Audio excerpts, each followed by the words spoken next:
Olha, o fundo imobiliário, eles não geram um bom resultado para o cidadão. A gente foi ludibriado. Não é que você errou, você foi conduzido ao erro, é diferente.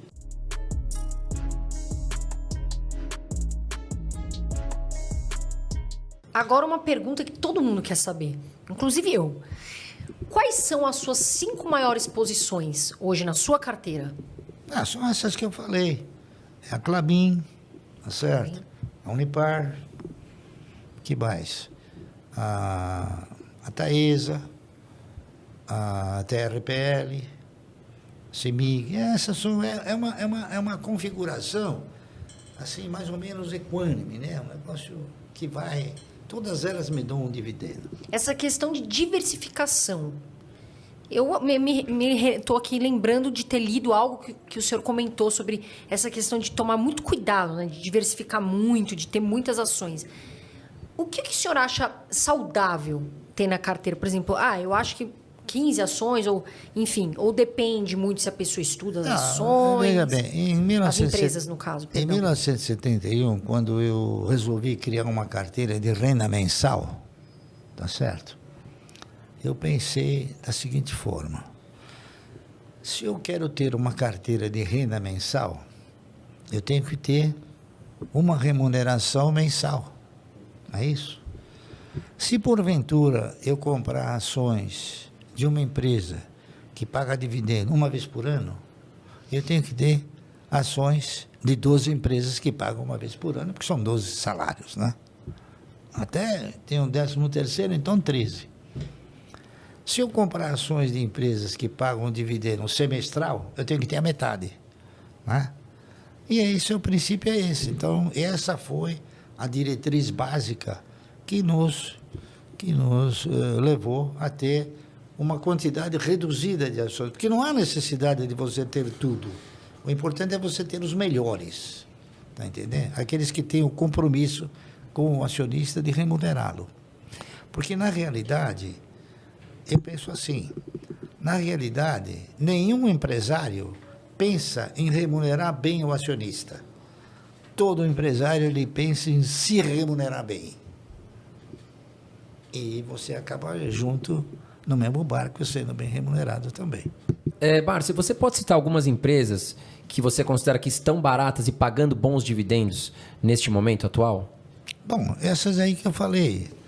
A Vibra paga um bom dividendo, a TRPL paga um bom dividendo, a Taesa paga um bom dividendo, a própria CEMIG também paga um bom dividendo, se você for olhar o custo-benefício, né? A Klabin também, a R$4, paga um bom dividendo, tá entendendo? Essas empresas, se você comprar, você nunca vai perder. Banco do Brasil a gente pode colocar também nessa lista? Também, pode colocar. Ele já esteve um pouco melhor, a questão de um mês atrás, que estava R$29, R$30, né? Agora ele evoluiu para uns 36, mas ainda assim o valor patrimonial dele é acima de 55, quer dizer, a relação preço-patrimônio, ela está muito desajustada, né? E veja bem, o Banco do Brasil é uma empresa que ela distribui um payout, um dividendo, melhor do que os demais bancos. O único banco que chega um pouquinho perto dela é o Santander, tá entendendo? Que paga um pouco menos e custa mais ou menos o mesmo preço. Mas os outros bancos pagam bem menos. Nossa, você não faz ideia quanto menos, tá entendendo? Falando em bancos, o senhor acha que com essa vinda dos bancos digitais, muitas pessoas falam que os bancões morreram, né? Bradesco e tal. O que você pensa sobre? Eu acho que eles estão adormecidos, tá entendendo? Porque os bancos digitais, eles vão ter uma ascensão forte, mas o problema do banco é que o brasileiro não tem grana, tá entendendo? Essa que é a verdade, né? O banco precisa ter o quê? O banco precisa ter o cidadão que deposita o dinheiro lá. Então, os bancos digitais, eles estão oferecendo tantos benefícios, né? Que o cara não precisa ter dinheiro. Então, eles estão crescendo à luz do quê? À luz de novas parcerias, mas de parcerias de pessoas que não têm recursos, né?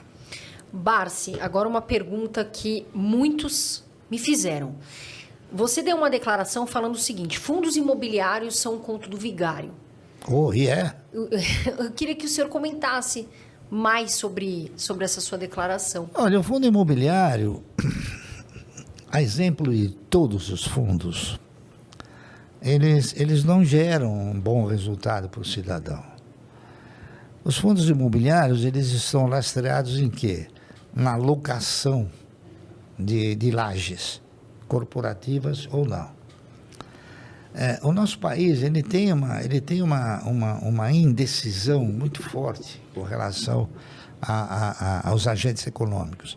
Então, de repente, a economia sofre um problema qualquer e as locações elas passam a diminuir ou então até a inexistir. E imóveis, Barça, o senhor investe em imóveis físicos como forma de investimento? Não. Como oportunidade, sim, mas como investimento, não. Você comprou um imóvel para comprar... Agora, por vias indiretas, eu também tenho imóveis, né? Você nem faz ideia quantos. Por exemplo, você sabia que a Klabin tem inúmeras fazendas? E uma delas tem 62 quilômetros de comprimento por 57 de largura? Não sabia. Então, é imóvel.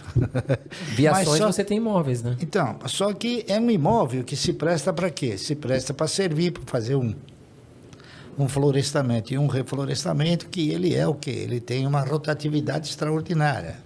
Então, indiretamente, eu invisto em algum imóvel, mas não diretamente. Entendi. Está entendendo? Agora, imóvel, ele é bom dentro da questão oportunidade.